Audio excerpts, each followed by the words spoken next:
No game this past weekend for InterMiami at the halfway point of the season, so it's a great time for us to look at some of the best moments of 2024 on this week's edition of the InterMiami Weekly Show.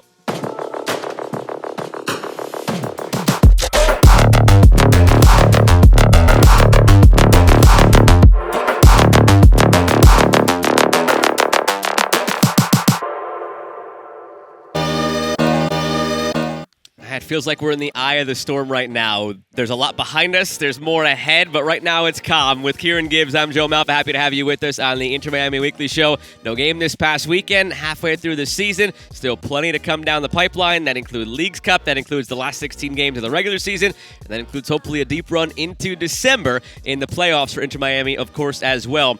But it's time for us to revisit some of the best moments of the year, shall we? I love a recap show. It's great. I love a recap show. It's great. Well, your favorite TV show, whatever it was, there was always that time of the year where maybe the writers didn't want to do anything on that given day, and you go back and it's just some of the best of, right? It's best clips bits, of the season. That's it. That's what we got here for you, and we started off with plenty of goals because, look, as we dove through the goals of the year, for a half a season, there's more than some teams will have in a full season. We'll take you all the way back to the first goal for Jordi Alba.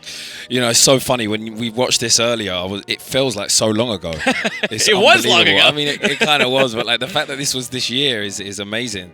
What a goal. What a debut goal for him in a difficult game.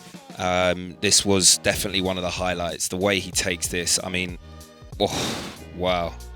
And that's the thing precision. I think people forget, right? Like, he's not a goal scorer. He can, but to do this, Yeah, the accuracy, the confidence, the precision to take that first time and wrap it around the goalkeeper into the top corner was sublime. Speaking of first goals, that was Alba's first goal, and this is Suarez's first goal.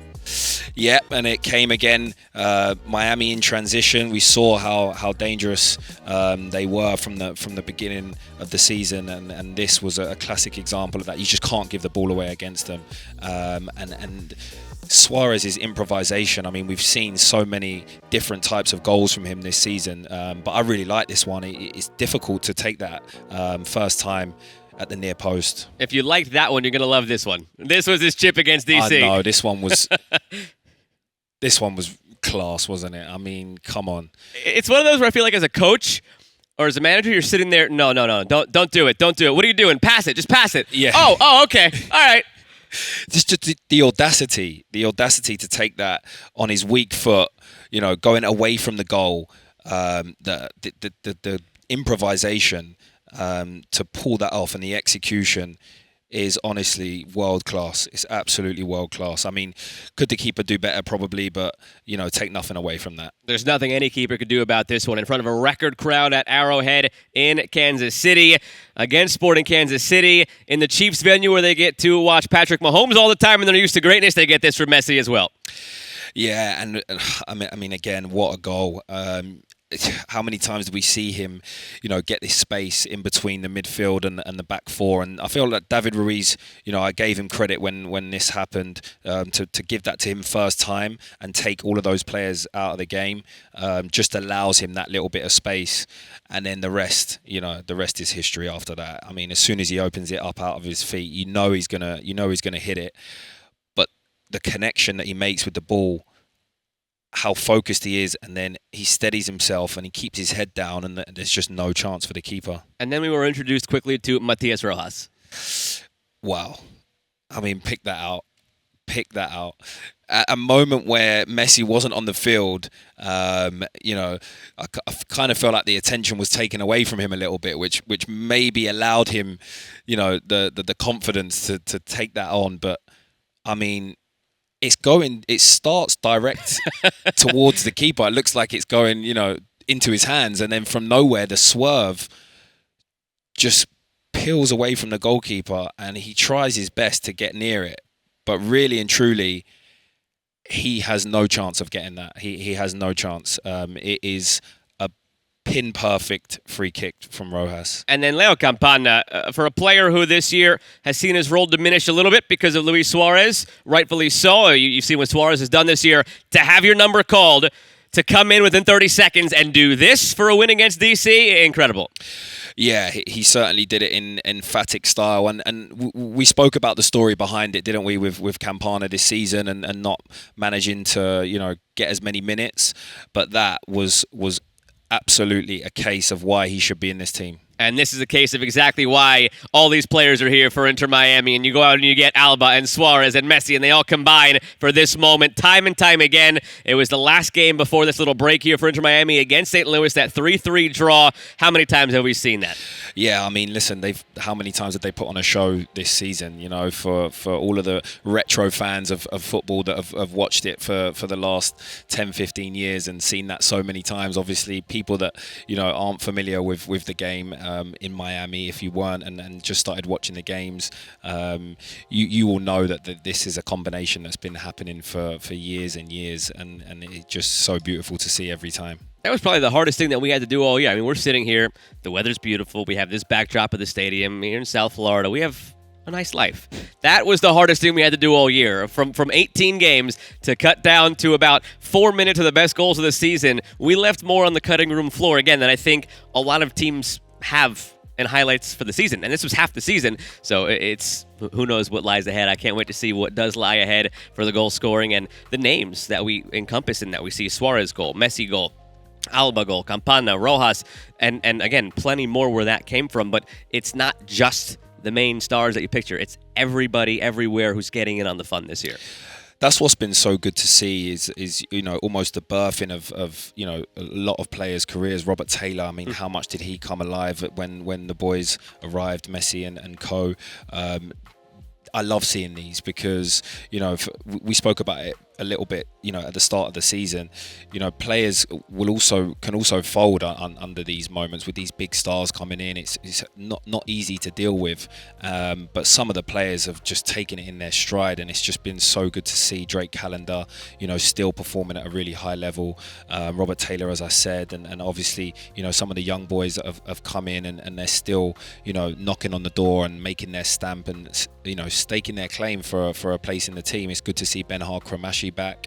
I feel like Gressel has been, really impressive. Oh, absolutely. Yeah, I would definitely say for me he's the unsung hero. I know we were going to get into it, but I think for me he's been outstanding. His experience has been so important to the team, and he's been ever present.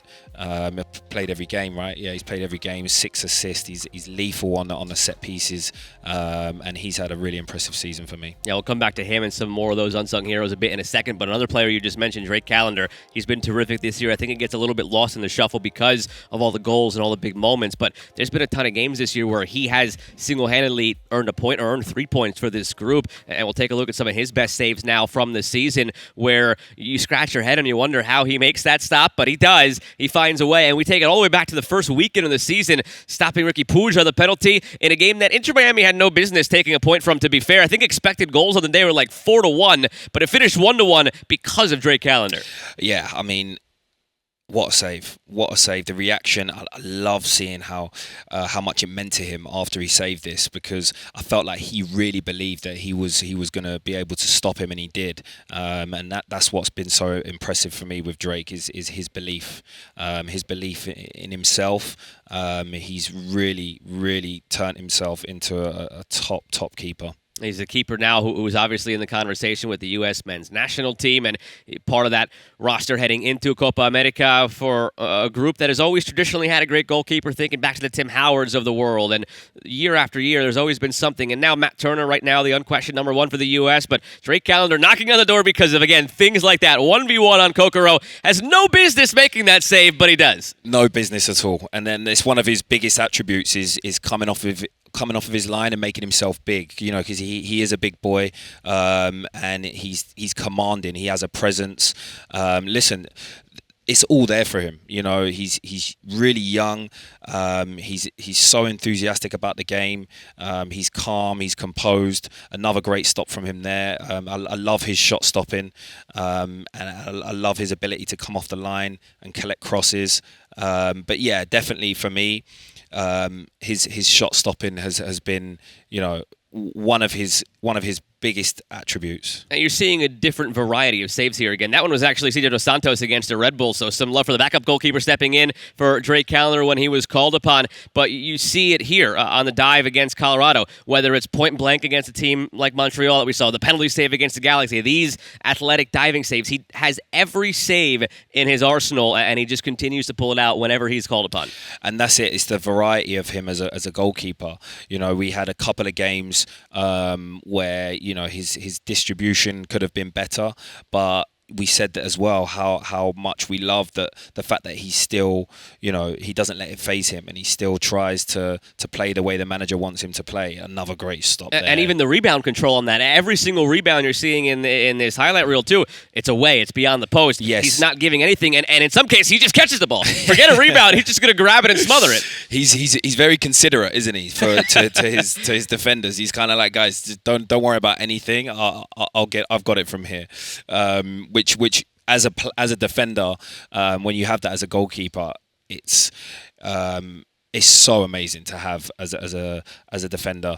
You know, he's aware that, you know, it's difficult for a defender to try and follow up on rebounds sometimes, but for him, he knows that, and he always tries to keep the ball away from danger. So to make the defender's life easier, you know, and it's just so good to see how he's performing at the moment. It's similar to the goals. I mean, we left a lot of saves out of that clip. There's so many this year where he's come up big.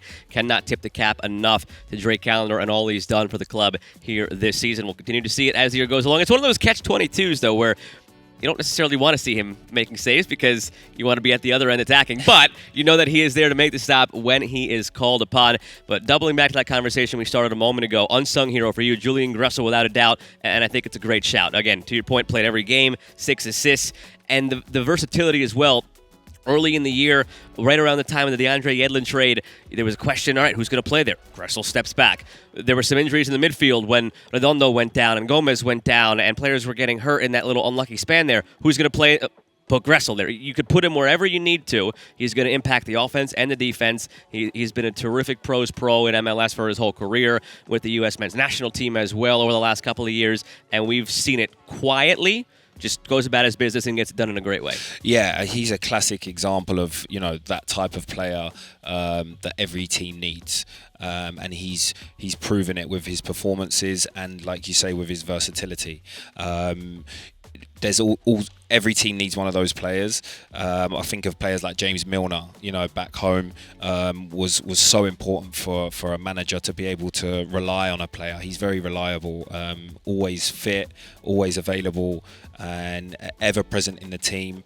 And you can tell that he's really grown. I think even he's gone up a level, probably to, you know, previous seasons. I think, you know, playing with the likes of Messi, Busquets, Suarez has done him the world of good, and he's definitely continuing to improve as an important player for this team. So I really like it. I'm going to have to give him the unsung hero of the season so far. It's been enjoyable to watch him, and especially, you know, when players don't get the credibility sometimes, it's always difficult. They don't. He's a player that seems like he doesn't really care about recognition, and I like that. You know, he just wants to do his job and help the team, and I like those kind of players. Yeah, his performance this season has made me forgive him as well, by the way. I'll take you back to 2016. I was a young freshman at the University of Maryland, and Julian Gressel was at Providence, and Maryland in the... Is that your claim to fame? Whoa, wait. In the tournament, in the NCAA tournament, Maryland was up 3-0 with 15 minutes to play. And Julian Gressel had goal contributions on all of Providence's goals to come back and win 4-3. There you go. And that was my first welcome to college soccer moment. He's been doing it for years. I forgive you now, Julian. It's okay. It's okay. The performance from the first 18 games, you are forgiven in my book. Not that you needed that, but I wanted to put that out there and extend the olive branch as well. So unsung hero, without a doubt, Julian Gressel, MVP. Messi seems like a very obvious choice, so I'm going to ask you the question differently. Mm-hmm. Who is that MVP outside of Messi? Is it as simple as Suarez for what he's done, or is there anybody else who has really stood out to you? We talk about all of Drake Callender's accomplishments as well this year in goal. It could really go a number of different ways, but Messi aside, because I think that's the obvious choice in the records that he's already taken down halfway through this season, fastest to 25 goal contributions, already 12 goals and 12 assists. Only a handful have done that in MLS history, and he's done it in 18 games of the season, but how many of those games did he miss himself, of course? So records are shattering. He's the obvious choice, but outside of that, who stands out for you as the non-Messi MVP of the group? I think it's more tricky, obviously, than to pick Messi. But I would have to say Suarez, because I think that most people would have had a perception of what he would have been like when he came here before he signed, and even though we know how much of a world-class striker he is, it's still so impressive to see him doing what he's doing, at this age. And also, we know he's had some injury problems in the past, and probably doesn't move quite the same, but the way he uses his brain to solve problems on the pitch, and his experience has just been so amazing to see. 12 goals, same as Messi, all different types of goals as well. He just looks to be rolling back the years, and he just doesn't look like he's tired of playing yet. That's what's so great to see about him, is someone that's already done so much in the game, and every game he shows up with the same passion, same commitment, really trying to get the win for the team, and he still cares, and that's great to see from a player that's already done so much. Unsung in the books, MVP, and non-Messi MVP in the books. Last one I'll ask you, and I'll give you my pick for it as well. Most improved player that you've seen so far this year. In my opinion, it's Toto Avilés on the back line, a young defender who has really stepped up and been an anchor back there for InterMiami. There were moments last year after he first joined the club where you could see the growing pains, whether it was a pass out of the back or a moment where he had a lapse in the communication. But this year, he's taken charge as the leader back there on that back line, and it really stood out to me as the most improved. But in your eyes, most improved here. Maybe you agree. Maybe it is as simple as I would actually agree, to be honest. Obviously, I think Robert Taylor for me is maybe not so much this season, because he was already starting to improve last season when the boys came in. But still, even though he hasn't featured as much, I still really think that he's just upped his game so much since Messi and the boys came. So I'm going to go Avilés, but I think it's important to mention Robert Taylor as well. Absolutely. Well, we've enjoyed the week off, but with week off comes busy week on the horizon, and it's going to be a couple of matches in a couple of days for InterMiami. It's on the road against Philly, and then it's home against Columbus in the midweek beyond that. We'll save our preview of the Columbus match for our show next week ahead of that Columbus match. So just focusing on Philadelphia on the road, a team right now sitting in 8th place, a team that has historically been a very good team, made multiple MLS Cups or deep runs into the playoffs over the last few years here in MLS, struggling to find some form, but talent within the roster against an InterMiami team that, of course, in this stretch we know some players gone for Copa America. What do you want to see from the group and certain players stepping up now, whether it's the Kramaskis of the world or players like Robert Taylor, who you mentioned, in the absence of others, against a team like Philadelphia on the road? What would you like to see this Saturday? Well, we're entering a stage of the season where we're really going to be relying on the depths of the squad, obviously, because players are going to be missing. And, we've mentioned a few times that Miami teams do play different against Miami, because of, the players that they have, and it's different to any other team in the MLS. So, with those players gone, or with players missing, I think that, it would be probably wise to change the way you play a little bit, because it may not be that you're going to go and score 3-4 goals a game, like we had this discussion earlier. And, so you might want to tighten things up a bit, and be a little bit more difficult to concede against. I think that would be, a good idea for the boys a good tactic for the boys to take on, because, like you said, we offensively, even though we are still good without, all of the main players that have been playing this season, the games are going to be a lot tighter, and so I definitely think that if we take care of that transition, then we'll still give ourselves a chance. There you have it. It's as simple as that. Sometimes it's a simple game, and we make it more complicated than it has to be. But in these couple of weeks now, with some of the big guns missing, defend, and maybe to your point, better for that in the long run, because when we get into October, November, and December in this long marathon of the season, these matches from now in June and July, where you have to keep that clean sheet. And we've seen it as of late, that the clean sheet against DC United in the 1-0 win, the 0-0 against Orlando, we've seen them capable of doing that. So just now, can you keep it up? That's the only question, and don't want to oversimplify it, but do your job, find the Shut up shop a little structure. bit. That's it. That's all you got to do. And Tata Martino, historically, like we've seen it from his teams, be it in his time in Atlanta and MLS or wherever. Like he is very big on structure and attention to detail. So this is a really good time to showcase that. Absolutely, and you know the finer details, the set pieces, you know, just being a bit more compact as a unit, I think will go a long way. It goes a long way in this league. Sometimes, you know, it seems like Miami have been conceding a lot of goals from corners and free kicks, which they have, and in transition, but it's not something that is really hard to fix. You know, there's signs of improvement. We've seen it throughout games where they have kept clean sheets, so we know it's there. It's just about, you know, practicing that more aggressively now and really locking things in, because they've got themselves into such a good position halfway through the season. You know, top of the league. They got another half to go. If they can, you know, have a really good, strong beginning to this second half, and then you know the players will come back, and it's all to play for Miami. Well, this Saturday on the road against Philadelphia, hopefully it's a start to a great second half of the season. And right here, we've got our letters and we've got our beautiful plant. Plant switches between the episodes. I don't know if anybody's caught that through half the season, but it does switch. But hopefully, when we get to the season end wrap-up show that we have here and look back at some of the best moments, it's the MLS Cup trophy that's sitting right here in the middle. So halfway down, maybe we have to make room and get another table for the League's Cup trophy and the Supporters Shield and the MLS Cup trophy, but that's a problem we'll have to figure it out down the line. Second half of the season begins again this Saturday on the road against Philadelphia at 7:30. Happy to have had you with us all season long on the InterMiami Weekly Show here on YouTube. Make sure you like and subscribe. So the rest of the way to that cup chase, hopefully you get the alerts and you're with us week after week.